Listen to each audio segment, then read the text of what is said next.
Hi, David. Hi, Karat. What risk response strategies are available? It's an important question because strategy exists to focus our efforts and attention. It used to be in the early days, and I've been doing risk management for a very long time, since 1984. Before you were born, I think. Anyway, I was just a child, of course. I was born then. Well, we won't talk about Thankfully.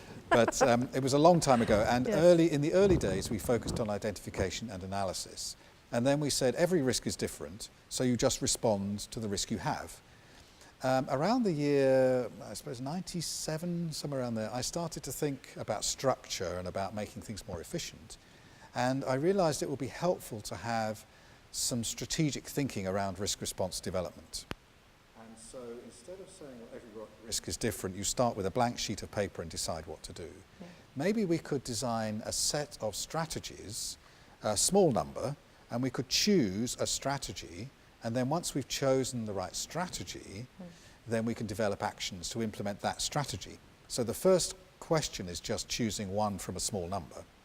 And that's how we got things like, let's say, talking about bad risks. Yep.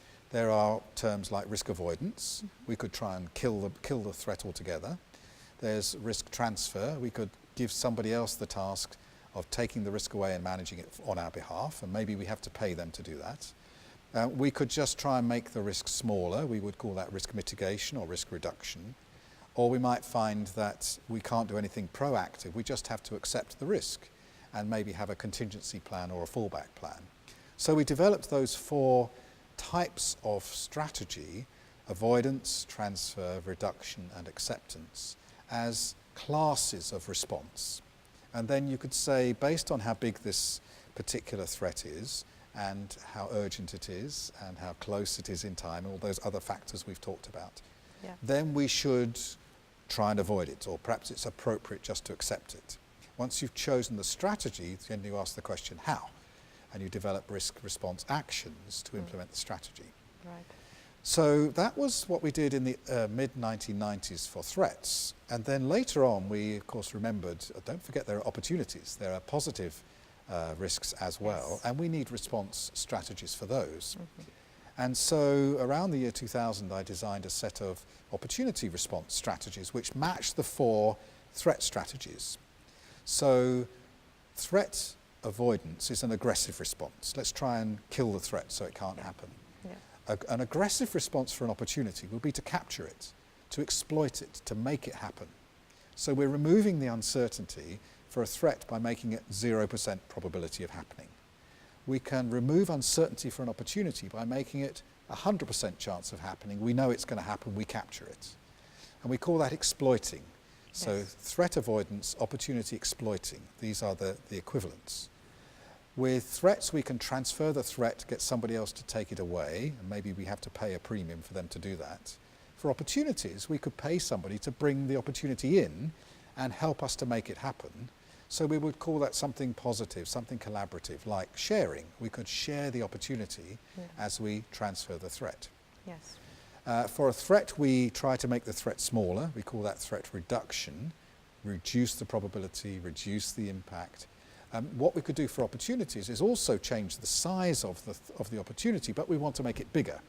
So we want to make the probability that it happens bigger, the potential positive impact bigger. Yeah. We reduce a threat, we enhance an opportunity.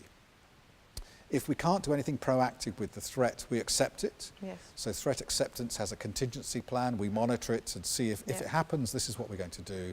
And we could do the same with opportunities. If we can't proactively exploit it, find anyone to share it with or to enhance it, maybe we just accept the uncertainty, monitor it with a contingency plan. Yes. If the opportunity happens, this is what we'll do.